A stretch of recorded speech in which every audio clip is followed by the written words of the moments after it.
제가 너무 감동적인 그 장면 하나는 그 무료 급식소를 봉사하는 사람이야. 그 무료 급식소를 운영하는 남자인데 백만장자가 들어와서 같이 급식을 해주는 거예요. 근데 이 사람은 뭐 무료 급식소를 하니까 휴가도 한 번도 못 간 거야. 자기 있는 거 다 끌어다가 했는데 백만장자가 마지막에 난 당신한테 감동받았다. 내가 앞으로 당신 무료 급식을 계속 할 수 있도록 돈을 대주겠다. 근데 더 기가 막힌 거는 가만히 보니까 봉투를 하나 더 줘요. 더 주면서 가만히 보니까 당신 무료 급식소 하느냐고 휴가 한 번을 못 갔는데 이거는 당신 자신을 위한 휴가 비행 티켓이고 호텔 예약권이다. 자신을 위해서도 휴가를 한번 가라. 막 저 그걸 보는데 막 가슴이 막 먹먹하더라고요. 그러니까 돈 많은 사람이 좀 그렇게 살았으면 좋겠어. 70살 먹은 할머니가 손을 번쩍 드는 거예요. 내 말 끝나자마자 자기가 말한다는 거예요. 너무 고맙더라고요. 근데 그분은 할아버지하고 같이 오신 할머니인데 딱 일어나더니 할아버지의 손가락질을 딱 하더니 이렇게 말하는 거예요. 신부님, 내가 평생 이 인간 때문에 고생했다는 거예요. 나이가 70이 넘으면 남편을 대놓고 욕할 수가 있어요. 내가 평생 이 인간 때문에 고생했다는 거예요.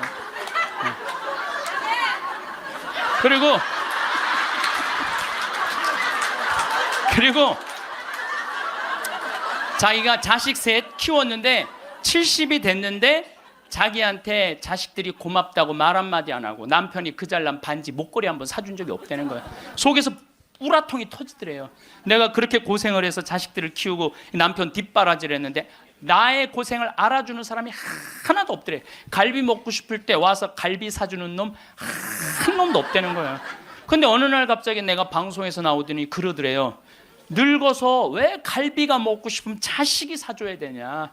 그지근성을 버려라. 갈비가 먹고 싶으면 내 돈으로 내가 가서 사 먹으면 되지. 그 자식이 사줄 때까지 기다리느냐. 무슨 돈으로 집 잡혀서 사 먹어라. 맨날 자식한테 섭섭하다고 그러지 말고. 그 얘기를 듣는데 이 할머니가 망치로 한 대 맞았대요. 지금 70살 넘은 할머니 할아버지들 중에 갈비가 먹고 싶다고, 여보 우리 갈비 먹고 싶다, 오늘 가서 갈비 사 먹자. 그리고 둘이 갈비집 가서 10만 원이나 된 돈 내면서 갈비 사 먹을 사람들이 얼마나 돼요? 그저 자식이 한번 사줘야지 그냥 한번 먹고 오는 거지. 그 돈 무서워서 벌벌 떨잖아요. 그러니까 자기를 위한 일을 안 하는 거예요. 이제는 여러분들 자기를 위한 일을 해야 돼요. 자기를 위한 일을. 어쨌거나 하여튼 이제 나도 이제 사 먹어야 되겠다. 집 잡혀서 그런 생각을 하는데 평화신문에 황창현 신부와 함께 떠나는 도보성주술 내가 딱 떴대. 그걸 보는 순간 이 할머니는 이거다 하고 이 할머니는 그냥 집을 팔았대. 그냥. 참 예수님 반갑습니다.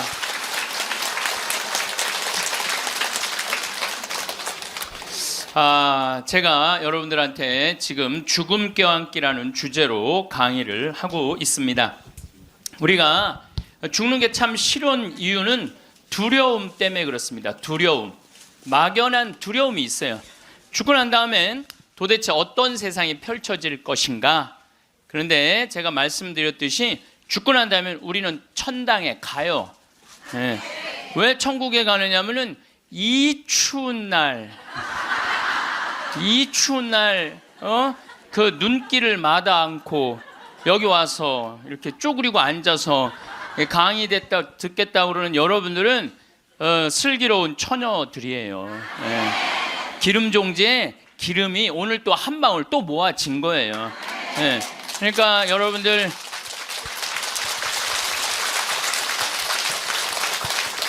이제 죽는 거 싫어요? 좋아요? 좋아요. 좋아야 돼. 싫어하면 안 돼요. 예. 그리고 우리가 천국에 가면 더 이상 부당한 대우 받지 않고 서름 받지 않아요. 하느님께서 어느 누구든 위로해 주시고 따뜻하게 감싸 주시기 때문에 우리는 죽음 이후를 막연히 두려워할 필요가 없다는 거예요. 예. 예수님께서 나는 부활이요 생명이다. 나를 믿는 사람은 죽더라도 영원히 죽지 않는다 말씀하신 것처럼 우리는 죽는 게 죽음이 아니야. 새로운 삶으로 옮아가는 여정일 뿐입니다. 여러분들 그 누에가 알이 되고 꼬치가 돼갖고 누에가 되고 난 다음에 그 다음에 어떻게 돼요? 나비가 돼서 날아가잖아요. 그 누에 꼬치로 있을 때 아주 볼품이 없잖아요. 근데 나비로 날아갈 때는 얼마나 아름다워요. 그러니까 우리가 천국에 가서는 지금 모습보다 훨씬 아름다울 거예요.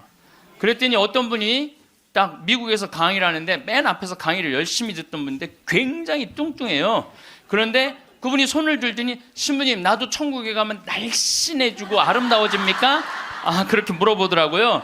그래서 제가 이렇게 대답을 했어요. 날씬하게 될지는 모르지만 아름답긴 할 거다. 아름답긴 할 거다. 어쨌든 우리가 두려움이 막연한 두려움이 있어요. 근데 하느님을 믿는 우리들은 죽는 것에 대한 두려움 가질 필요 없어요. 하느님께서 우리를 천국으로 초대해 주실 것이고 예수님이 뭐하러 그렇게 십자가에 힘들게 못 박혀 돌아가셨어요. 많은 사람들을 구원하시기 위하여 돌아가신 거예요. 여러분들은 그 부활 신앙을 믿어야 돼. 우리 그리스도인들에게 최대의 신앙의 핵심은 부활 신앙이에요. 내가 나비보다 훨씬 아름다운 모습으로 부활할 거라는 이 믿음.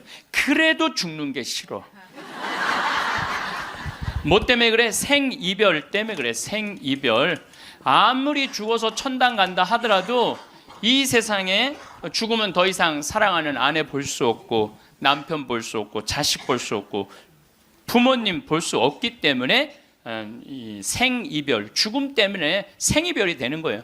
죽으면 더 이상 사랑할 수도 없고 사람으로서 도리도 못하고 내가 누리고 싶은 호강도 못 누리고 이 세상에서 고생만 하다가 죽는 게 싫은 거예요. 그래서 여기 계신 분들 중에 죽기 직전에 후회하지 말고 죽기 전에 내가 뭘 할 걸 그런 거 후회하지 말고 혹시 돈 100억 정도 있는 분들은 한 10억, 20억만 놔두고 80억은 쓰세요. 맛있는 것도 사 먹고 여행도 다니고 그러면 되지.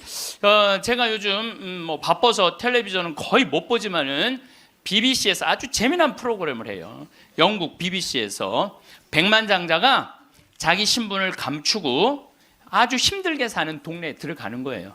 그래서 거기서 정말 열심히 사는 사람을 찾아내는 거예요. 찾아내서 이 사람이 백만장자인데도 불구하고 자기도 가난한 것처럼 해서 그 사람이 정말 열심히 살고 성공할 수 있는 가능성이 있으면은 한 달, 2달 같이 지내다가 마지막에 깜짝 선물을 해주는 거예요. 당신 내가 커피숍 차릴 수 있도록 가게를 내주겠다. 이런 프로그램이 있어요. 그러니까 이 백만장자가 하는 거야. 백만장자가. 여러분들은 못하죠. 여러분들 누굴 커피숍을 차려줘. 백만장자가 하는 건데 제가 너무 감동적인 그 장면 하나는 그 무료 급식소를 봉사하는 사람이야. 그 무료 급식소를 운영하는 남자인데 백만장자가 들어와서 같이 급식을 해주는 거예요. 근데 이 사람은 무료 급식소를 하니까 휴가도 한 번도 못 간 거야. 자기 있는 거 다 끌어다가 했는데 백만장자가 마지막에 난 당신한테 감동받았다. 내가 앞으로 당신 무료 급식을 계속 할 수 있도록 돈을 대주겠다. 근데 더 기가 막힌 거는 가만히 보니까 봉투를 하나 더 줘요. 더 주면서 가만히 보니까 당신 무료 급식소 하느냐고 휴가 한 번을 못 갔는데 이거는 당신 자신을 위한 휴가 비행 티켓이고 호텔 예약권이다.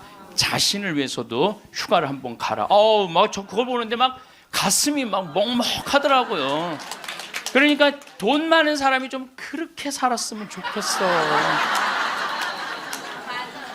돈 많은 사람이 그렇게 살았으면 좋은데 우리나라 부자들은 그런 멋이 없어요. 근데 영국 BBC에서 그걸 하니까 미국에서도 요즘은 해요. 그래서 이 백만장자들이 어려운 사람들을 가서 계속 깜짝깜짝 그러니까 사회가 건강해지는 거예요. 우리가 죽을 때 돈 가지고 가는 거 아닙니다. 죽을 때 가지고 가는 거 땅, 재산 이게 아니에요. 공술의 공수거예요. 빈손으로 왔다 빈손으로 가는 거예요. 가지고 가지도 못하고 쥐고 그냥 이거 주려고 인간성도 버리고 나쁜 짓이란 나쁜 짓 다 골라하면서 죽는 사람들 보면 참, 여러분들 죽을 때 돈 갖고 떠나는 게 아니에요. 우리가 죽을 때 뭘 갖고 가느냐면은 추억 갖고 떠나는 거. 추억. 내가 이렇게 인생을 돌아봐서 야, 난 정말로 즐거웠어, 나 정말로 행복했어, 이런 추억이 있는 사람이 죽을 때 행복하게 죽을 수 있어요. 여러분들도 가만히 인생 돌아봐서 즐거웠던 추억이 하나도 없어. 고생만 슉샬나게 추억밖에 없어. 그렇다면 여러분들 인생 잘못 사는 거예요. 오늘 추억이 하나도 없는 분들은 추억을 만드세요. 예, 프로그램을 짜세요. 자기 그 백만장자가 그 무료급식 한다고 몇 년 동안, 3년 동안 휴가도 한 번 안 간 사람한테 자신을 위해서도 시간을 내라고, 남을 위해서 희생만 하지 말고. 왜냐하면 사람이요, 남을 위해서 너무 희생하다 보면 지쳐요. 지치고 나중에는 너무 화가 나면은 내가 저 예수님 때문에 내가 이 고생한다 그러면서 예수님 십자가에 다시 못 박는데 더 큰 못 찾아다가. 저는 제 인생을 이렇게 돌아보면은 전 정말 행복한 사람 중에 하나예요. 저는 초등학교 때 토요일, 일요일이 되면 아버지하고, 전 수원 사람인데 매일 뒤에 광교산에 놀러를 갔어요. 광교산에 가서 가재 잡고 메뚜기 잡고, 가을이면 도토리 줍고 밤 따고 감서리하고, 그 다음에 도라지 캐고 더덕 캐고. 그러니까 초등학교 때 며칠 전에 성복동 성당이라는 곳에 강의를 갔는데 광교산 밑에 있더라고. 그 다 생각이 나요. 상강교, 하강교, 뭐 미군 레이더 기지, 뭐 주한말 농장, 뭐 쫙 지금도 40년 전 일인데 머릿속에 아직도 그 즐거웠던 추억이 그대로 남아 있어요. 나 초등학교 때 공부했던 기억은 거의 없어요. 매일 놀러 다녔던 기억. 그 생각하면 참 행복해요. 그리고 광교산만 가면은 아, 내가 여기서 초등학교 때 여기서 즐겁게 놀았지. 중고등학교 때 또 성당 참, 학교는 일요일은 안 갔는데 성당은 월요일부터 일요일까지 갔어요. 월요일부터 일요일까지. 그 여름에 캠프 간다고 우리 때는 4박 5일 갔어요. 그때는 또 어디 놀러를 갈 때가 있어요. 성당에서 가는 캠프가 최고의 행사였죠. 그럼 뭐 조 모임 하면은 뭐 너는 쌀 갖고 와라, 넌 냄비 갖고 와라, 넌 텐트 갖고 와라, 남자 5 여자 5 같은 조로, 이건 뭐 살림살이 떠나는 거하고 똑같은 거예요. 살림살이 떠나는 거하고. 얼마나 그 중고등학교 때 성당에서 떠나는 캠프가 얼마나 좋았는지 몰라요. 예. 그리고 뭐 내가 이 가을에는 예술제 한다고 연극하고 노래하고, 이제 성탄 때만 되면 예수님 성탄 전야제 한다고 모여갖고 뭐, 정말 지금 생각해보면 그때 그 사춘기에 느낄 수 있는 모든 행복을 다 느꼈던 것 같아요. 그리고 우리 때는 또 남녀공학이 분명했을 때인데 성당만 가면 그 이쁜 아가씨들이 그냥 얼마나, 우리 성당에 특별히 이쁜 여자애들이 많이 왔던 것 같아요. 그리고 그 성당 그때 학생의 프로그램이요, 너무너무 좋았어요. 지금 애들이 학원에 다니지만 우리 때는 뭐 학원 그런 게 어디 있어요. 성당 가는 게 유일한, 탁구 치고 성당에서 참 좋았던 것 같아요. 그래서 그때 우리 그 학생의 아이들이 신부가 10명이 됐어요. 신부가 10명이 됐어요. 그래갖고 지금 우리 교구에 뭐 사무처장, 관리국장, 사무국장, 다 사목국장, 우리 성당 출신 신부들이 다 하고 있어요. 다 하고 있어요. 그렇게 그때 그 신앙의 그 교육이 풍요로웠던 거죠. 예. 그리고 수녀님들도 많이 나오고, 그 유명한 수녀님들 중에 하나는 또 누구냐면은 김혜윤 베아트릭스 수녀라고, 성서 가르치는 수녀님 있잖아요. 뭐 같은 성당을 다녔지만 그 수녀님하고 우리는 질이 달랐어요. 그 수녀님은 공부를 너무너무 잘해갖고 전교 1등을 놓친 적이 우리는 저 밑에서 그냥 그 수녀님 나보다 1살 어리거든요. 그땐 참 예뻤는데 로마 유학 갔다 오더니 팍 늙어갖고. 근데 지금도 이쁘다고 사람들은 그러긴 그러는데 그땐 참 예뻤어요, 수녀님이. 그러니까 얼마나 그 공동체가, 어제도 서울 둔총동 성당에 강의를 갔는데 그 나보다 한 2-3살 나이 많은 누나였는데 그때도 예뻤는데 지금 보니까 50, 한 4, 5이 됐는데 지금도 그렇게 이쁘더라고. 그 누나가.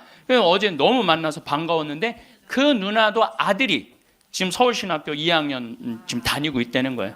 그러니까 신앙이 얼마나 좋았던 거예요. 그 공동체가. 그러니까 그 중고등학교 생각하면 나는 정말 행복한 사춘기를 보낸 거죠. 그래서 내가 제일 화려했을 때는 언제였느냐면은 신학교 때. 저는 방학이 싫었어요. 신학교 생활이 너무 재밌었어요. 먹여주지, 재워주지, 기도시켜주지, 철학 가르쳐주지, 신학 가르쳐주지, 성서 가르쳐주지. 이 신학교 교육이요, 내가 보기엔 이 교육 제도 중에 제일 좋은 것 같아. 그냥 좀 신학교 7년 참 행복하게 살았어요. 보좌 신부 때는 또 훌륭한 본당 신부님 모시고, 우리 천주교 교우들은 보좌 신부들 이렇게 바라보는 눈이 사랑으로 꽉 차 있어. 네. 그 느껴요. 이렇게 보면 보좌 신부 딱 보면 사랑으로 꽉 차 있어. 본당 신부 10년 동안 교우들이 참 내 말 잘 듣고 신부를 업고 살죠. 한국 천주교 교우들은. 참 이렇게 보면은요 너무너무 행복했던 것 같아. 그리고 이제 10년 전에 강원도 평창 생태마을에 들어가서 이렇게 살면 본당이 없으니까, 본당이 없으니까 또 온 세상이 또 다 내 본당이야 또. 전 세계 다니면서 강의하고, 지난 여름에도 브라질, 아르헨티나, 페루, 칠레, 파라과이 5개 나라 한 달 동안 순회 강연 갔다 왔거든요. 페루 이제 얼마나 멀어요. 페루 갔더니 이제 강의 이제 2시간 끝났는데 거기 회장님들이 신부님 귀향 여기까지 왔으니 마추픽추 가자고. 그러니까 강의는 2시간 하고 마추픽추는 2박 3일 갔다 오고. 이런 좋은 팔자가 어디 있어요. 브라질 가면 또 리오데 자네이루 또 아름다운 항구, 예수님이 이렇게 펼치고 있는 데 있죠. 이번에 월드컵 한데 참 얼마나 좋은 팔자예요. 깔라파테라고 아르헨티나 맨 밑에 빙하 있는데 신부님 환경하시니까 꼭 보셔야 된다고. 세상에 이렇게 돌아보면 난 웃으면서 죽을 수 있을 것 같아요. 또 작년에는 내가 또 아침마당에도 출연했잖아. 아침마당. 평화방송도 모자라서 아침마당까지. 그냥 아침마당을 2번을 강의를 나갔었는데, 목요 특강 2번을 강의를 나갔었는데, 보통 목요 특강 시청률이 7% 정도 된다고 그래요. 근데 전 2번 다 10.4%가 나왔어요. 이게 물론 그 3.4%는 우리 천주교 교우들이 봐줘서 올라간 건지 내가 알고 있죠. 천주교 교우들이 봐줘서 올라간 거 알고 있는데, 나는 그 목요 특강 하려고 그러면 새벽 4시에 집에서 나와야 돼요. 새벽 4시에 이제 또 눈이 항상 오니까 겨울에, 작년에도 마지막 강의 12월 27일인가 나왔는데 그 눈길을 헤치고 와서 이제 딱 가면은요, 여의도에 도착하면은 깜짝 놀랐어요. 여자 둘이서 달겨 들어가고 막 화장을 1시간 동안 하는 거. 화장을 1시간 동안. 평화방송은 생전 화장 안 해주는데 화장을 1시간 동안. 그리고 이제 강의가 끝나고 이제 평창에 집에 들어갔는데 생태마을이 난리가 난 거야. 왜 그런가 했더니 그 강의를 들으면서 실시간 검색어가 1위였대요. 그리고 전국에 우리 교우들이 아니고 일반인들이 전화해갖고 거기 신부님 생태마을 자랑하는데 거기 가보고 싶다고. 근데 할머니 한 분이, 성당도 안 다니는 할머니가 전화해갖고 오늘 그 강의한 신부님 어쩜 그렇게 유쾌하고 우리 마음을 잘 아느냐고. 근데 그렇게 유쾌한 신부님이 아직도 전화해 되도록 왜 혼자 사느냐고. 그거 좀 장가 좀 보내라고, 그 직원들이. 아니, 저를 염려해 주는 게 우리 천주교 교우들만 염려해 주는 게 아니라 성당 안 다니는 할머니도 염려해 주니 이게 얼마나 행복한 신부예요. 그래서 이게 죽을 때 웃으면서 죽을 수 있을 것 같아요. 난 정말 행복했다. 신부님은 신부로 사니까 팔자가 좋아서 그렇지 우리는 얼마나 힘든지 몰라요. 사는 거. 무슨 우리가 즐거운 추억이 있어요. 저도 여러분들 힘들었을 때 많았어요. 인생 50살밖에 안 됐지만은 돌아보면 즐거웠었던 일만 있었던 거 아니에요. 근데 여러분들 사람은요, 과거를 돌아봤을 때 고통스럽고 괴로운 것만 기억하는 사람은요, 악해져요. 악해지게 돼 있어요. 근데 즐거웠던 것만 의도적으로 기억하려고 하면 선해지게 돼 있어요. 저도 사기 많이 당했어요. 이 세상에 사기 쳐먹기 제일 쉬운 사람이 신부예요, 신부.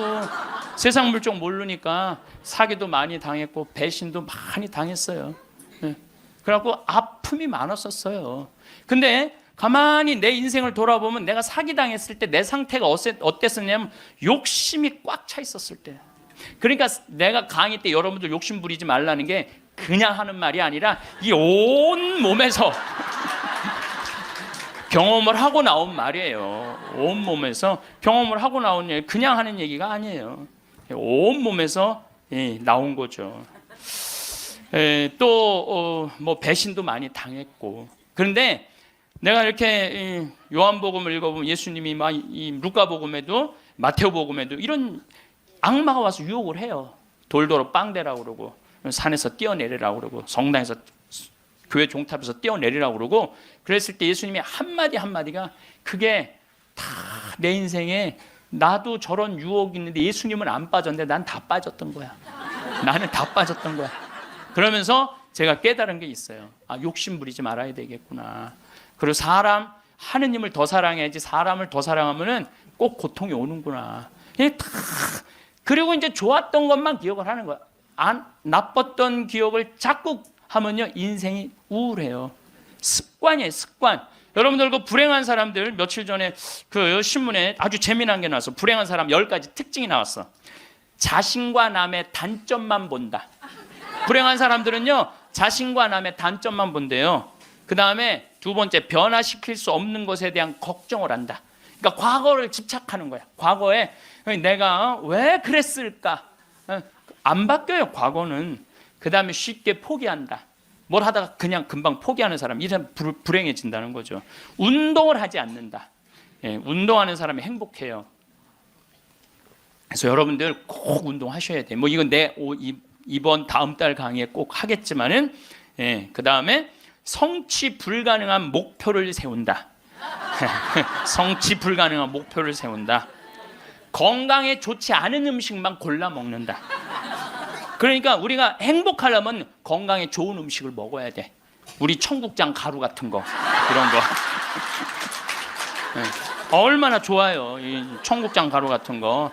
나도 오늘 아침에 좀 일찍 나오는 바람에 청국장 가루를 저는 그냥 제가 일어나자마자 제가 타 먹어요. 맹물에. 그걸 먹으면요 기분이 참 좋아요. 그리고 이제 요즘은 이제 시래기 무청 있죠? 우리 생태마을에 그냥 온 생태마을에 무청이 널려 있어요 지금. 그걸 보고 있으면 기분이 좋아요. 그 시래기 탁 삶아갖고 무쳐갖고 밥을 비벼 먹으면 우리 생 청국장에다 밥을 비벼 먹으면 너무 맛있어. 잠을 충분히 자지 않는다. 불행한 사람들. 인터넷에 갇혀 산다. 남에 대해 험담, 부정적인 말만 한다. 불행한 사람들은 이런 다 기미가 있어요. 그 다음에 마지막에 용서하기를 거부한다. 난 절대 용서할 수 없어. 이 사람들이 다 불행하다는 거예요. 그래서 여러분들 이렇게 인생을 돌아보면서 억울하고 분한 것만 새기지 마라. 특별히 우리 할머니들, 내가 대동아 전쟁에 시집으로 와서 6.25 전쟁 때 1.4.5태 때 고생한 얘기 그거요 청승이에요. 청승. 행복했던 기억만 하시면 좋아요. 그 다음에 죽을 때 뭐 갖고 가냐면 선행 갖고 가는 거. 선행. 죽을 때 선행 갖고 가는 거. 여러분들 죽을 때 땅 갖고 가는 거 아니라니까요. 집 갖고 가는 게 아니라니까요. 재물 갖고 가는 게 아니에요. 이거는 갖고 갈 수 없는 거야. 갖고 갈 수 없는 거야. 오늘도 전심 먹으면서 잠깐 대화를 했는데 사람들을 보면요 1000개를 가지고 있으면서 1개밖에 못 누리고 사는 사람이 있어요. 근데 100개를 가지고 99개를 누리고 사는 사람이 있어요. 그럼 여러분들 1000개 가진 사람은 이게 뭐 1000개 가지나 많아요. 이 사람이 죽을 때 그랬는데 돈이 너무 많은 사람은 그걸 못 쓰고 죽어서 못 죽는데요. 돈이 너무 많은 사람들은. 그러니까 쓸 수 있을 때 열심히 쓰라는 거예요. 두 번째로는 선행이야. 마태복음 25장에 예수님이 이런 얘기를 합니다. 오른쪽에는 양, 왼쪽에는 염소를 갈라놓고 이런 얘기를 해요. 내 오른쪽에 있는 사람들한테 내 아버지의 복을 받은 이들아 와서 세상 창조 때부터 너희를 위하여 준비한 나라를 차지하여라. 너희는 내가 굶주렸을 때 먹을 것을 주었고 내가 목말랐을 때 마실 것을 주었으며 감옥에 갇혔을 때 찾아주었다. 그럼 의인들이 이렇게 말할 것이다. 주님, 저희가 언제 주님께서 굶주리신 것을 보고 먹을 것을 드렸고 목마르신 것을 보고 마실 것을 드렸습니까?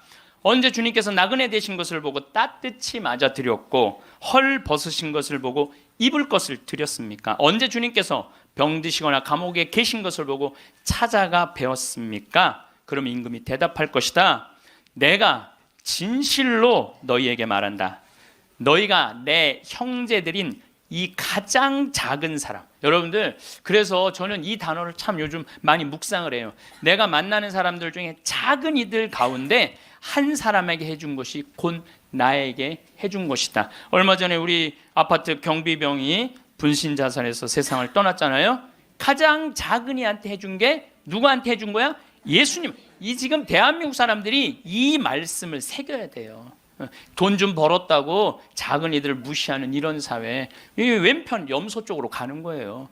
여러분들 오른편 양쪽으로 가려면 어떻게 해야 돼? 작은 이들 중에 목마르고 헐벗고 배고프고 감옥에 갇히고 나그네 된 사람한테 따뜻하게 대해야 되는 거예요. 록펠러라고 있어요. 미국 부자.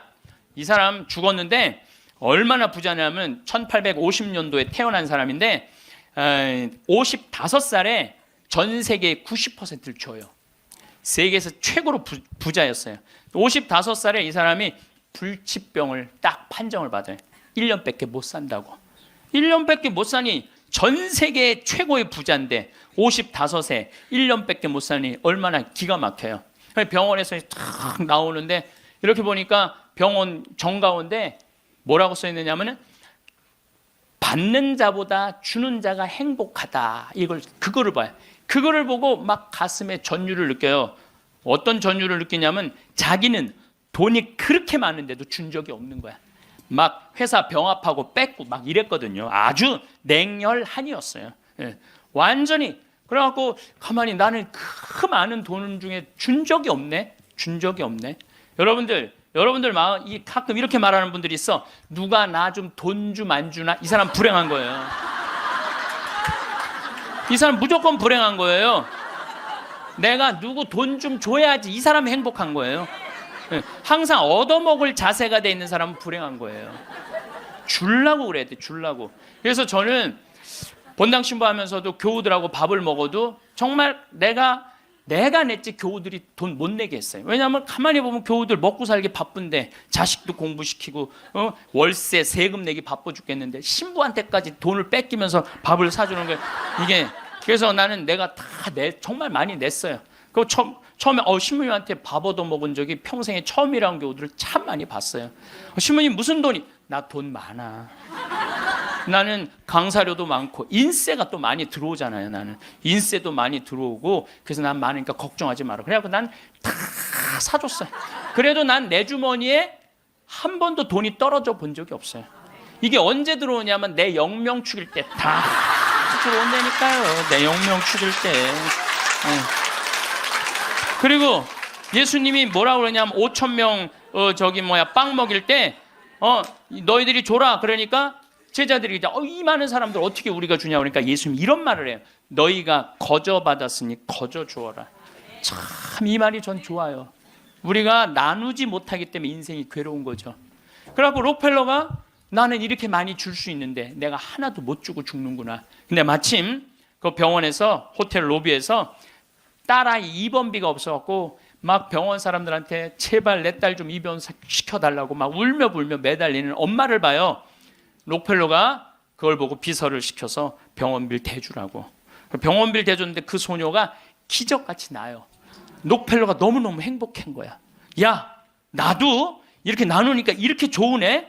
내가 남은 1년 동안 나눠야 되겠다. 그래서 막 시카고 대학도 세우고 병원 한 2,000개 세우고 도서관도 세우고 고아원도 세우고 그 남은 시간 동안 돈이 많으니까 엄청나게 나누기 시작을 했어요.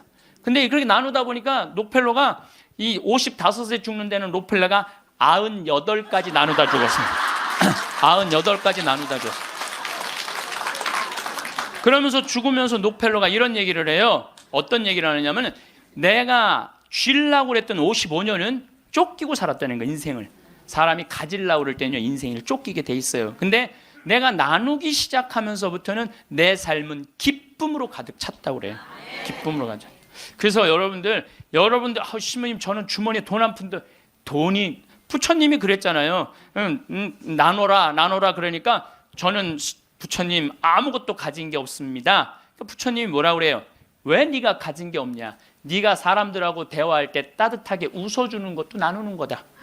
누가 사람이 얘기를 할 때 네가 자세를 낮추고 경청하는 것도, 그것도 나누는 거다. 공손한 것도 나누는 거다. 여러분들 꼭 돈으로 나눠야 돼? 아니에요. 마음으로도 얼마든지 우리가 나눌 수가 있는 거예요. 저는 지난 월요일 날 너무너무 놀란 사건이 있었어요. 이게 참 신기해요. 성남에 사는 할머니, 할머니도 나이가 85, 할아버지는 90인데 나한테 40억을 들고 왔어요. 그래갖고 교구청에서 그 아주 서류를 다 해놨어. 법무사까지 다 와서 다. 그래서 어저께 그러니까 월요일 날 40억을 기증을 받았어요. 할머니가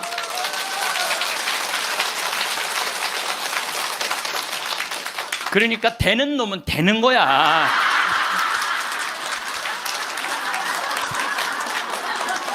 그래서 할머니한테 물어봤어요. 이 많은 돈을 왜 나한테 기증을 하느냐? 그랬더니 신부님 제가 강의를 듣는데 신부님이 잠비아에 농업대학을 세우고 싶다고 그런 게 있는데, 농업대학을 세우는 건 또 내가 저 잠비아 농장 꾸미는 거하고는 또 다르잖아요. 근데 저 신부님이 지금 저렇게 열정적으로 일을 하는데 나는 이제 떠날 날이 얼마 남지 않았는데, 근데 그래서 이제 신부님한테 기증을 하기로 했다고. 근데 할아버지가 더 멋있는 거야. 멋있냐? 나한테 기증서 마지막 서류 등기 다 해갖고 왔어. 그래갖고 근데 지문이 안 나오는 거야. 나이가 많으시니까. 난 또 월요일날 처음 알았어요. 여러분들 좀 기증하려면 조금 젊었을 때 지문 나올 때 하세요. 지문 나올 때. 지문이 안 나오는데 한 10번을 하는데 10번 다 기쁘게 하시더라고요. 근데 할아버지가 이런 말씀을 하세요. 이제야 좀 마음이 홀가분하다고. 그러면서 할아버지가 이런 말씀을 하세요. 그 아프리카에 그 굶는 사람들을 보면 너무 가슴이 아픈데 그냥 빵을 주는 건 큰 의미가 없다는 거예요. 그 빵을 만들 수 있는 사람을 키워내는 일이 더 중요하다는 거예요. 그래서 이제 그걸 이제 받아서 이제 제가 이제 또 숙제가 하나 생겼죠. 근데 신부님 왜 그렇게 좋아하세요? 신부님 주머니에 한 푼도 안 들어가는데. 왜냐하면은 우리 천주교가 그런 건 참 좋아요. 누가 기증을 받아도 내 이름으로 받을 수가 없어. 신부 이름으로. 그러니까 교구청 법인으로 받는 거야. 그러니까 내가 어떻게 해먹으려고 그래도 해먹을 수가 없어.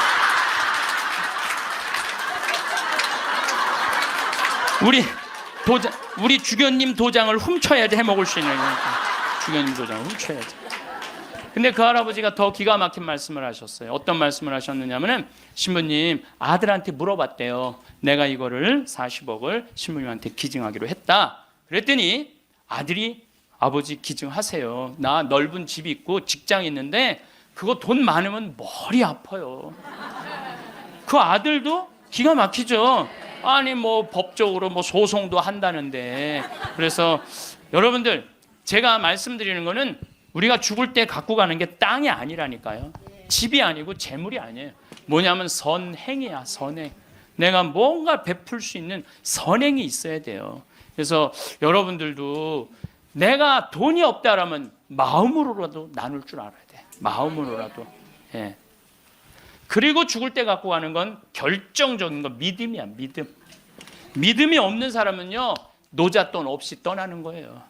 믿음이 없는 사람은 노잣돈이 없이 떠나는 거. 죽을 때 빈 털터리로 떠나는 거. 빈 털터리로. 근데 내가 주님께서 날 기다리고 계셔. 주님께서 날 맞아주실 거야. 이 믿음이 있는 사람은요 여행 떠날만 해요. 근데 딱 저승에 들어섰는데 아무도 날 데려가는 사람, 깜깜한 어둠만 날 기다리고 있는 사람은 너무너무 힘든 거죠. 제가 한 10년 전에 우리 후배 신부들을 데리고 제주도에 스킨스쿠버를 데리고 갔어요. 바다에 들어가는 거. 근데 뭐 한 6, 7명 신부들하고 지구 신부들하고 갔는데 문섬, 새끼섬, 서귀포 쪽에 거기가 참 아름다워요. 근데 이제 그 신부들은 초보니까 강습을 받고 나는 좀 할 줄 아니까 새끼 섬에 바다에 이렇게 들어가서 이제 혼자 절대 가면 안 되는데 그래도 이제 혼자 이렇게 좀 옆에 이제 강습하는 거 보고 혼자 이렇게 돌았어요. 근데 그 신부 중에 하나가 물 공포증 있는 신부가 있어요. 너는 여기서 낚시만 해. 그래갖고 이제 그 신부는 위에서 낚시를 하고 있는데 나는 이제 바다에 들어 물고기가 얼마나 많은지 몰라요. 돌돔 하여튼 물고기가 얼굴을 치고 지나갈 정도로 물고기가 많아요. 바다에 들어가 보면은. 그래갖고 이제 한 바퀴 한 30분 이제 다이빙을 하고 나와서 그 후배 신부한테 물어봤어요. 물고기 좀 잡았어? 이 신부가 한다는 얘기가 신부이 한 마리도 없나 봐요. 30분 동안 한 마리도 못 잡았어요. 그러는 거예요. 그 많은 물고기를 두고 그 위에서 낚시하는 사람은 한 마리도 없는 줄 알고 그냥 계속 한 마리도 없다고 투정을 부리더라고요. 신앙생활도 똑같아요. 신앙생활도 내가 하느님을 믿고 하느님 안으로 빠져들면은요, 그 안에는 온 세상이 하느님의 섭리야. 하느님의 손길이고 하느님의 사랑이야. 근데 많은 사람들은 그 물속에 뛰어들지 않아요. 뛰어들지 않고 바깥에서 있는 거야, 없는 거야. 하느님 계신 거야, 안 계신 거야. 이러고 있으니까 잡아요, 못 잡아요? 못 잡아요. 여러분도 오늘도 야 명동에 오늘 그 신부님 강의 간대자 가자. 데리고 올라오래. 아유 뭘 가, 니네나 가. 난 나중에 기회 되면 갈게. 그 사람은요 못 잡는 거예요. 물고기를 못 잡는 거예요. 얼마나 하느님 안에 들어가면은 신앙의 보물이 얼마나 많은데. 또 우리 보좌 신부님이 그런 얘기를 해요. 보좌 신부님이 자기 낚시를 참 좋아해요. 우리 보좌 신부님이. 근데 신부님 강론 때 그러더라고요. 보면은 아무리 물고기가 안 나와도 한 자리에서 4시간, 5시간 앉아있으면 결국은 나올 때 되면 밑밥을 뿌리면은 나올 때 되면 엄청나게 나온다는 거예요. 우리 보좌 신부님이 우리 조카 며느리 아이가 아기를 가져갖고 잉어를 좀 해달라는 가면 막 이렇게 잡아오는 거예요. 어떻게 이렇게 재주가 좋으냐 그러니까 신부님이 한 자리에 계속 있으면 잡는다는 거예요. 한 자리에 계속 있으면은.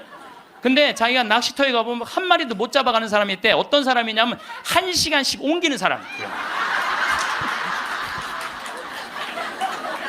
이 사람은 하나도 못 잡고 가는 거야. 하나도 못 잡고. 그래서 신앙도 꾸준한 사람이, 변함이 없는 사람이 엄청난 보화를 끌어올릴 수 있는 거예요. 그래서 우리 죽을 때는 추억, 선행, 믿음 갖고 가는 거예요. 집 갖고 가는 게 아니라니까요.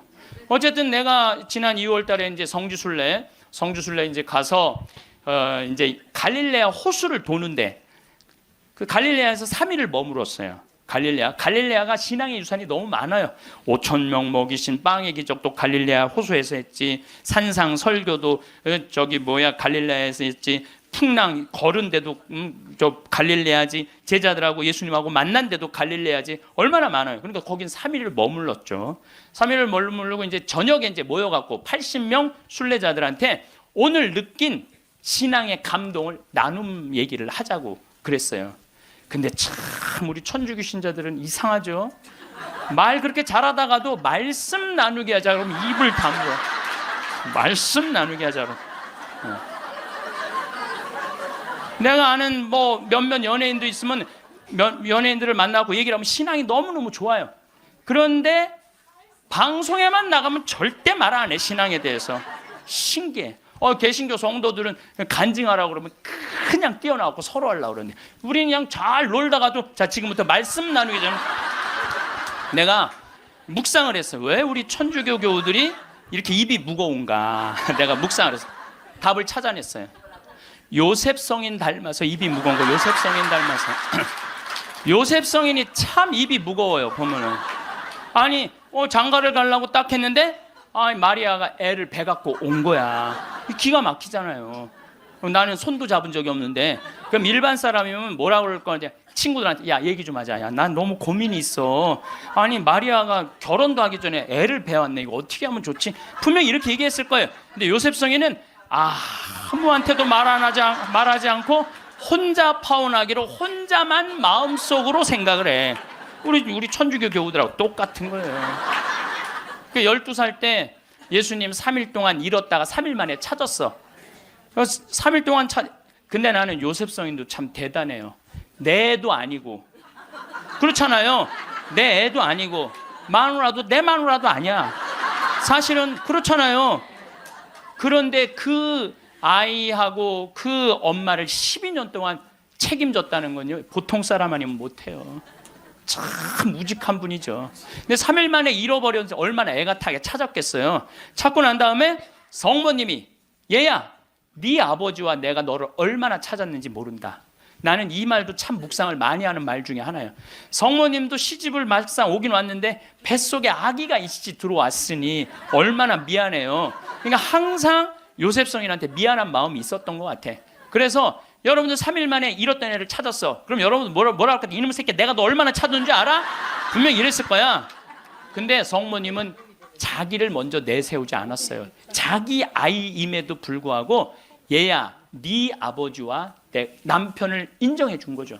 남편을 존중해 준 거죠. 네 아버지와 내가 너를 얼마나 찾았는지 모른다. 그런데도 요셉 성인은 아무 말도 안 해. 한마디도 안 해. 찾았으면 됐지 뭐 이거죠. 한마디도 안 해요. 그래갖고 이제 우리 천주교 교우들이 요셉 성인 닮아서 말을 안 해요. 그래서 내가 우리 말씀 나누게 좀 하여튼 안 해. 근데 호텔 로비에서 얼마나 근사해요. 갈릴레아 호텔 신앙을 얼마나 간증하고 싶겠어. 아무도 말 안 하는데 70살 먹은 할머니가 손을 번쩍 드는 거예요. 내 말 끝나자마자 자기가 말한다는 거예요. 너무 고맙더라고요. 근데 그분은 할아버지하고 같이 오신 할머니인데 딱 일어나더니 할아버지의 손가락질을 딱 하더니 이렇게 말하는 거예요. 신부님, 내가 평생 이 인간 때문에 고생했다는 거예요. 나이가 70이 넘으면 남편을 대놓고 욕할 수가 있어요. 내가 평생 이 인간 때문에 고생했다는 거예요.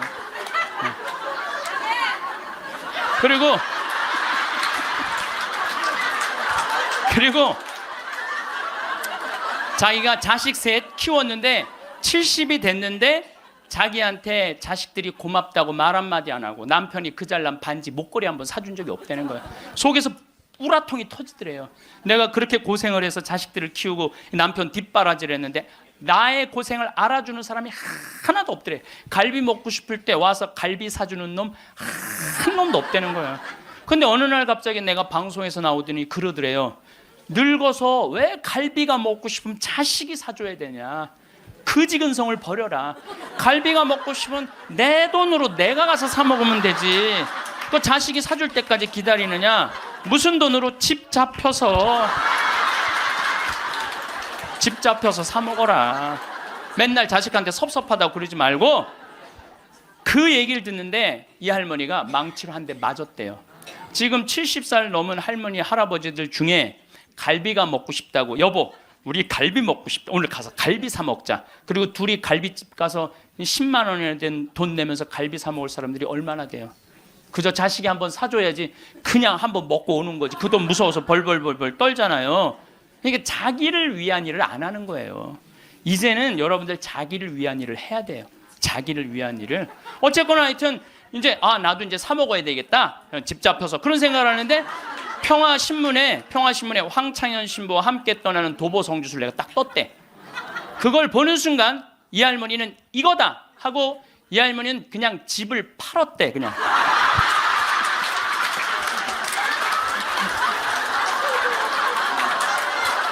집을 팔았대요. 네. 집을 팔고 1억이 남은 걸 가지고 성주순례를 따라온 거예요. 여동생 부부하고. 근데 왔는데 자기 너무너무 행복하대. 그런데 이 할아버지는 맨날 술만 먹던 할아버지인데 성주순례도 안 따라오려는 걸 억지로 끌고 온 거야. 근데 이 할아버지가 다리도 아프다 뭐도 그러는데 10일 동안 걸으면서 하느님을 만난 거야. 하느님을 완전히 만나서 성주순례 끝나고 난 다음에 3개월 후에 다시 뒤풀이를 했는데 이 할아버지가 할머니가 그러는 거예요. 저 양반이 미쳤나 보다고. 왜 그러냐면 그전에는 전화만 하면 술 어서 먹을까 이랬는데 요즘 전화만 하면 성당 나와라, 성당 나가야 된다, 하느님은 살아계신 분이다, 이렇게 얘기를 하대. 그러니까 이 세상 집을 팔아서 하늘나라 집을 산 거예요.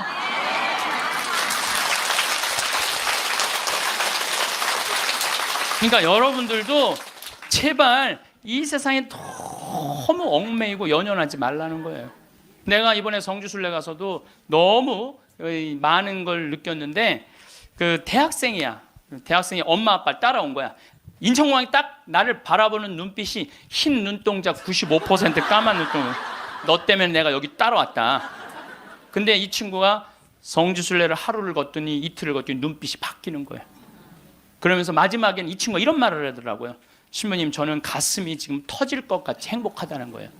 살아계신 예수님을 만나서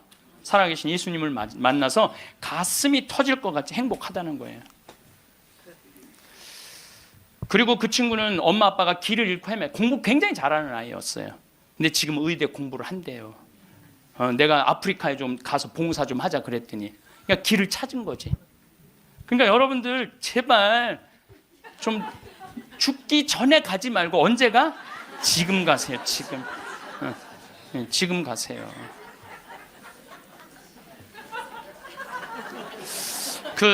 요 얘기만 하고 다음 강의로 넘어가겠습니다. 제 조카를 작년에 잠비아를 남자아이를 데리고 갔어요. 근데 얘가 갔다 오고 나서 말라리아가 걸렸어요.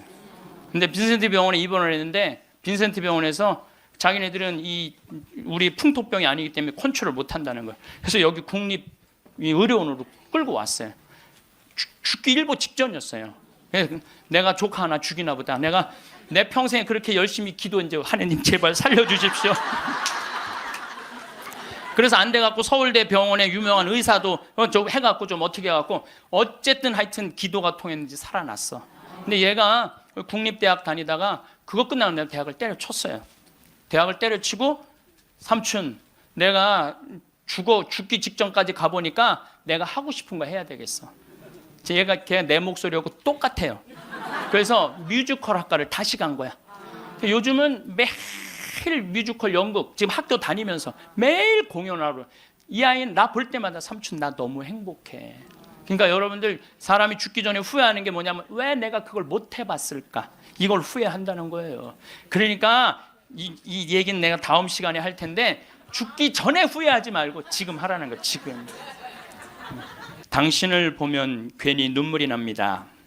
사랑의 눈물, 속죄의 눈물, 기쁨의 눈물. 피부를 비집고 들어오는 당신의 살 냄새도 괜히 눈물이 납니다. 생명 속에 사랑으로 스며듭니다. 우리의 속죄 모두 지시고 사랑으로 거두시는 당신 모습에 죽음과 부활을 다시 봅니다. 하늘과 땅 사이에 다시 나시고 지금도 나를 위해 살아계시는 사랑의 깊은 영광 당신입니다.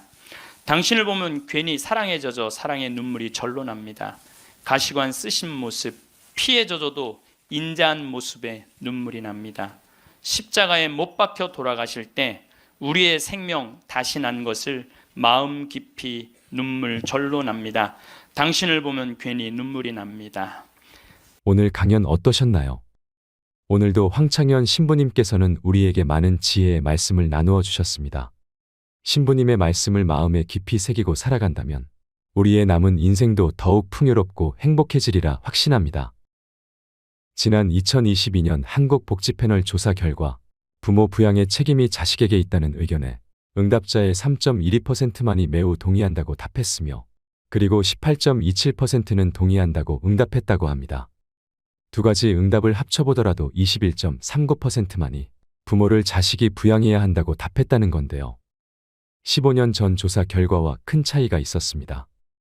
2007년 조사에 따르면 부모 부양의 책임이 자녀에게 있다는 답변이 52.6%로 절반이나 넘게 동의했다고 하는데요. 이렇게 짧은 15년 동안 대체 무슨 일이 일어났던 걸까요?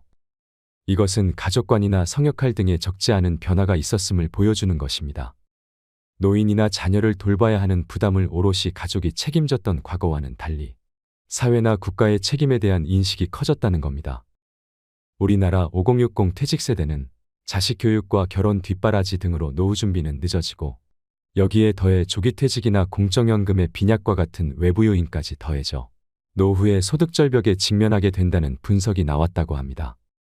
과거 자식이 부모를 부양하던 시기에는 잘 키운 자식이 노후를 위한 일종의 보험이었던 적도 있었는데요. 현재는 자식이 보험은커녕 부모의 노후를 갉아먹고 가난하게 만든다는 분석입니다. 자식 사랑은 내리사랑이란 말이 있지만 부모 세대의 일방적인 자녀 사랑이 과연 옳은 것인지 고민할 필요가 있다는 지적이 나오는 대목입니다. 은퇴 전문가들은 하나같이 이제 자식은 노후 보험이 될 수 없다며 냉정하게 끊고 내 노후를 준비하라고 말합니다. 오늘은 노후 준비를 더욱 현명하게 하려면 어떻게 준비해야 하는지 말씀드리겠습니다. 영상 끝까지 시청하셔서 노후 준비에 많은 도움을 얻으시고 더욱 편안하고 행복한 노후 보내시길 바랍니다. 올해 63세인 한 중년 남성은 정년인 60살을 넘겼지만 퇴직하지 않고 근무하고 있습니다. 정년 퇴직자와 재계약하는 계속 고용제도를 도입했다고 합니다.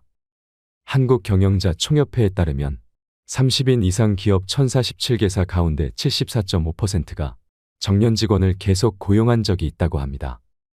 또한 67.9%는 6개월이나 1년 단위로 계약서를 다시 쓰는 재고용을 선택했고 25%는 정년 연장을 선택했다고 합니다. 재고용 제도는 정년 연장으로 몇 년을 묶어 고용을 보장해야 한다는 부담을 줄일 수 있고 유연하게 기업의 필요에 따라 인력을 운영할 수 있다는 장점이 있기 때문에 훨씬 많은 기업이 선택하는 것으로 나타났습니다. 현재 정부는 재계약 근로자에게 월 최대 30만 원씩 계속고용 장려금을 지원하고 있는데요. 일본처럼 계속고용을 아예 의무화해야 한다는 의견도 많지만 정부 장려금이 사라지면 기업들이 고령 직원에 대한 임금을 삭감할 것이라는 우려도 나오고 있습니다. 정규직 고령자에게만 혜택이 돌아가는 문제와 청년 일자리에 영향을 미칠 것이라는 데 대한 지적도 있어 이 부분도 고려해야 합니다. 성인이 된 자녀들은 집에서 쉬고 나이 든 부모들이 일터로 나가고 있는 현상이 지속된다고 하는데요. 이것은 20대와 60대에서 두드러지고 있는 현상입니다. 통계청에 따르면 지난달에도 60대의 취업자 수는 약 500만 명으로 20대 취업자 수인 380만여 명을 웃돌았습니다. 일하는 20대보다 일하는 60대가 더 많은 셈입니다. 60대 취업자 수는 지난 5월을 기준으로 2021년부터 3년째 20대 취업자 수를 추월하고 있는 실정입니다. 이런 현상은 고령화된 인구 구조의 변화에 따른 것으로 보여지는데요. 실제로 2018년부터 5년간 60대 인구가 177만여 명 늘어나는 동안 20대 인구는 22만여 명이 줄었다고 합니다. 최근 베이비 부머 세대들의 고령층 편입으로 60대 이상 인구는 빠른 속도로 늘어나고 있습니다. 이제 우리나라에서는 대가족 형태를 찾아보기가 매우 힘들어졌습니다. 저 어릴 때만 하더라도 대가족 문화가 더 자연스러웠고 주변 친구들만 보더라도 3대가 같이 사는 가족들이 더 많았는데요. 요즘은 핵가족이 주를 이루고 또한 1인 가구도 급격하게 증가하고 있습니다. 2021년 기준으로 노년층 10명 가운데 약 3명이 여전히 자녀와 함께 살고 있다고 합니다. 60대 이상이면서 자녀와 함께 살고 있는 비중이 약 30%라는 건데요. 요즘은 60대 보고 노년층이라고 하기에도 미안할 정도입니다. 그래서 75세를 기준으로 살펴보면 이것도 약 30%를 차지한다고 합니다. 10년 전과 비교하면 약 2% 정도 줄어들었다고 하는데요. 생각보다 확 줄어들지는 않았습니다. 그래서 고령부모가 자녀와 함께 사는 이유를 또 조사했는데요. 65세부터 74세까지는 스스로 독립할 수 없어서 자녀와 함께 사는 비율이 15%로 10년 전의 반토막 수준이라고 합니다. 전반적인 건강 수준이 예전보다 좋아지고 있으며 초고령 사회를 앞두고 정년 연장도 논의되고 있는데요. 노인들이 일을 해야 하기도 하지만 일을 할 수 있는 노인들도 점점 늘어나고 있다는 것을 보여줍니다. 이런 이유로 노년층 본인이 필요해서 자녀와 함께 사는 비중은 크게 줄었다는 건데요. 그럼 왜 성인이 된 자녀와 함께 사는 걸까요? 그것은 바로 자녀가 독립하지 못해서 그렇다는 겁니다. 자녀가 미성년자거나 학업 중이어서 그런 경우를 제외한 수치라는데 꽤 놀라운 수치입니다. 자녀들이 취업하기 힘들어 학교 생활을 더 길게 연장하거나 취업 준비 기간도 길어지고 있으며 결혼 등으로 독립하는 비율도 줄어들기 때문이라고 합니다. 일을 하지도 않고 일을 찾지도 않는 청년층이 늘고 있다는 기사는 요즘 단골 기사거리일 정도인데요. 이런 경우라도 부모와 독립해서 혼자 살기는 힘들 겁니다. 여기에 더해 조부모가 결혼한 자녀들의 손주들을 돌봐주거나 맞벌이 자녀들을 위해 살림을 맡아서 도와주는 경우까지 합하면 약 45%가 자녀의 필요로 같이 사는 비중이 높아진다고 합니다. 예전에는 나이든 부모를 부양하기 위해 부모의 필요에 의해서 자녀와 함께 사는 경우가 훨씬 많았다면 이제는 거꾸로 자녀의 필요에 의해 비교적 젊은 노년층이 자녀와 함께 살고 있다는 뜻이 될 텐데요. 우리나라는 2025년이 되면 65세 이상이 20%가 넘어가는 초고령 사회로 진입할 것이라고 전망하고 있습니다. 그렇게 되면 우리나라 사람 5명 중 1명은 65세 이상의 고령자라는 겁니다. 특히 그 중에서도 스스로를 돌보고 노동하기가 정말 어려워지는 75세 이상의 연령층이 2037년을 기점으로 전체 고령 인구의 절반 이상을 차지한다고 하는데요. 이제는 부모의 필요에 의해서는 자녀와 함께 살지 않는 만큼 재정적으로 지속 가능한 부양기관이나 시설 또는 커뮤니티 같은 사회적인 시스템이 빠르게 확보되어야 할 것입니다. 이렇듯 세계에서 가장 빠른 속도로 초고령 사회로 진입하고 있는데도 정작 OECD 국가 중 압도적으로 노년층의 상대적 빈곤율이 높은 현실을 뼈아프게 받아들이고 해결책을 찾아나가야 합니다. 노후를 현명하게 준비하는 방법 5가지를 소개하겠습니다. 첫째, 노후 생활비를 계획하라. 노후 생활비는 노후 대비의 가장 큰 고민 중 하나일 겁니다. 따라서 노후 생활비를 계획하는 것은 매우 중요합니다. 노후 생활비를 계획할 때는 먼저 현재의 생활비와 노후에 필요한 생활비를 계산해야 합니다. 이를 토대로 얼마의 돈이 필요할지, 부족하다면 어떻게 수익원을 만들어야 하는지 등을 고민해야 합니다. 생활비에는 주거비, 의료비, 식비, 교통비, 여가비 등을 고려해서 계산하세요. 노후 준비는 빠르면 빠를수록 좋습니다. 둘째, 저축을 시작하라. 저축은 노후 대비의 가장 중요한 역할입니다. 노후를 대비하기 위해 가장 먼저 저축을 시작하세요. 저축을 시작하려면 현재 수입과 지출을 파악하고 가능한 한 많은 돈을 저축하는 것이 좋습니다. 또한 저축할 금액을 미리 계획하고 자동이체나 예금인출 계좌를 만들어 놓는 것이 좋습니다. 다 쓰고 저축하려면 늘 부족하거나 마이너스 인생이 될 수 있습니다. 저축부터 규모 있게 하고 남은 돈으로 어떻게든 생활한다고 아예 딱 결정을 해야 합니다. 셋째, 3층 연금을 챙겨라. 노후에 무슨 돈이 많이 필요할까 생각하신다면 큰 오산입니다. 또한 국민연금만으로 노후 준비가 끝났다고 생각하면 매우 위험합니다. 따라서 국민연금과 함께 퇴직연금, 개인연금을 적극 활용하는 지혜가 필요합니다. 넷째, 건강부터 챙겨라. 노후 생활비를 줄이는 가장 좋은 방법은 건강을 유지하는 것입니다. 노후 생활비의 대부분을 병원에 갖다 줄 수 있으므로 그것을 방지하려면 규칙적인 운동과 올바른 식습관을 유지해야 합니다. 또한 건강검진을 정기적으로 받아 건강한 삶을 유지하세요. 건강한 삶은 노후 대비의 가장 좋은 방법입니다. 다섯째, 사회적 연대를 유지하라. 사회적 연대는 가족과 친구, 이웃 등과 좋은 관계를 유지하고 서로 도울 수 있습니다. 노후의 사회적 연대는 큰 자산입니다. 좋은 관계를 유지하고 사람들과의 교류를 계속해서 이어나가는 것이 중요합니다. 요즘 어른들 사이에서는 3대 바보 시리즈가 유행한다고 하는데요. 첫 번째는 모처럼 노부부가 바람 쐬러 나가려고 하는데 딸에게 전화가 왔다. 엄마 김서방이 어디 좀 같이 가자는데 애들 좀 봐줘. 하면 남편과의 약속이나 친구와의 약속은 금방 잊어버리고 손자 손녀 봐주기 위해 그 약속을 깨는 것이 바로 첫 번째 바보라고 합니다.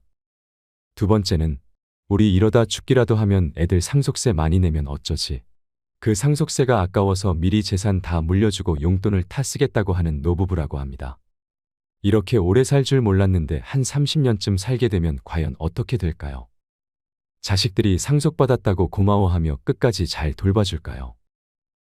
세 번째는 손자 손녀가 나중에 집에 와서 자고 간다고 하면 어쩌지. 그래서 새삼 그 나이에 집을 늘려가려고 하는 노부부라고 합니다. 설마 우리 주위에도 이런 분들이 아직 계실까 생각하시겠지만 생각보다 많다는 겁니다. 자식 이기는 부모는 없다는 말도 있지요. 다들 말로는 나는 그렇게는 안 산다고 하시겠지만 실제로 비슷한 상황이 닥치면 자식들의 부탁을 뿌리치기가 너무 어렵다는 겁니다. 그래서 꼭 기억해야 합니다. 21세기의 부모 노릇하는 우리는 20세기의 부모 노릇한 우리 부모님 세대와는 달라져야 합니다. 자식을 사랑하지 않는 것이 아닙니다. 그러나 그 개념은 분명 달라야 한다는 것입니다. 나의 모든 것을 다 바쳐서 자식 뒷바라지하면 안 됩니다. 반 정도만 뒷바라지하는데 사용하고 나머지 반은 자신의 노후를 위해 미리미리 준비해야 합니다. 나이 들어서 자식들에게 손 안 벌리는 것이 진정한 자식 사랑임을 꼭 기억해야 합니다. 누구나 나이 드는 것을 피할 수가 없는데요.